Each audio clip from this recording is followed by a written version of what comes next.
नमस्कार, बहुत स्वागत है आपका।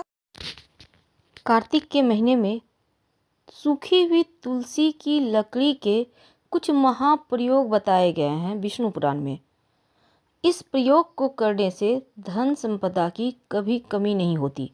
वैसे तो तुलसी की सूखी हुई लकड़ी यानी कि कोई पेड़ पहले से सूखा हुआ या कोई ठाल सूख गया है या फिर कभी आपने देखा होगा टूट के वहाँ पर गिरा होता है, 7 छोटी छोटी लकड़ियाँ लेकर उसका प्रयोग कैसे करें कि लक्ष्मी स्थिर हो जाए। तुलसी का पौधा हमारे घर आंगन में तो होता ही है और शास्त्रों में कहा गया है कि तुलसी की जड़ में सभी तीर्थ, मध्य में सभी देवी देवता और ऊपरी शाखाओं में सभी वेद स्थित हैं। और तुलसी का अगर प्रतिदिन दर्शन करते हैं तो पापों का नाश होता है। पूजन करने से मोक्ष की प्राप्ति होती है। इसीलिए तो देव पूजा और श्राद्ध कर्म में तुलसी का पूजन करना आवश्यक माना गया है। तुलसी के पत्र से पूजा करने से व्रत, यज्ञ, जप, होम, हवन का पुण्य भी प्राप्त होता है। तुलसी के बारे में जितनी भी बखान किया जाए वो कम है, लेकिन पद्म पुराण में वर्णन आता है कि जहाँ तुलसी का एक भी पौधा होता है वहाँ ब्रह्मा, विष्णु, शंकर भी निवास करते हैं। और तुलसी की सेवा करने से महापातक भी उसी प्रकार नष्ट हो जाता है जैसे सूर्य के उदय होने से अंधकार समाप्त हो जाता है। कहते हैं जिस प्रसाद में तुलसी नहीं होता उसे भगवान भी स्वीकार नहीं करते। तो भगवान विष्णु, योगेश्वर कृष्ण और बालाजी के पूजन के समय तुलसी के पत्तों का हार बनाकर उनको पहनाया जाता है। तो तुलसी की महिमा बहुत है, इसके बारे में हम फिर कभी आपसे बहुत सारी बातें करेंगे, लेकिन 2 बातें खास। तुलसी का गमला रसोई के पास रखने से पारिवारिक कलह समाप्त होता है और वास्तु दोष दूर करने के लिए तुलसी के पौधे को अग्नि कोण यानी दक्षिण पूरब से लेकर उत्तर पश्चिम तक के खाली स्थान में आप लगा सकते हैं। अगर खाली स्थान ना हो तो गमले में भी आप लगा सकते हैं। पूरब दिशा की खिड़की के पास रखने से पुत्र यदि जिद्दी है तो उसका हठ दूर होगा।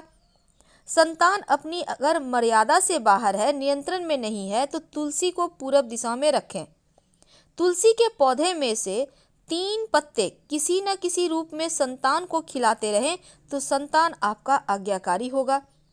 अगर आपकी बिटिया विवाह के लिए है, विवाह में विलंब हो रहा है, तो घर के अग्नि कोण में तुलसी का पौधा लगवाकर कन्या से जल अर्पित करके प्रदक्षिणा करवाएं तो विवाह जल्द हो जाता है। अगर नौकरी में उच्चाधिकारी के कारण परेशानी हो तो ऑफिस में जहां भी खाली जमीन या गमले हैं वहां पर मिट्टी में सोमवार को तुलसी के 16 बीज सफेद कपड़े में बांध कर दबा दें तो सम्मान मिलेगा।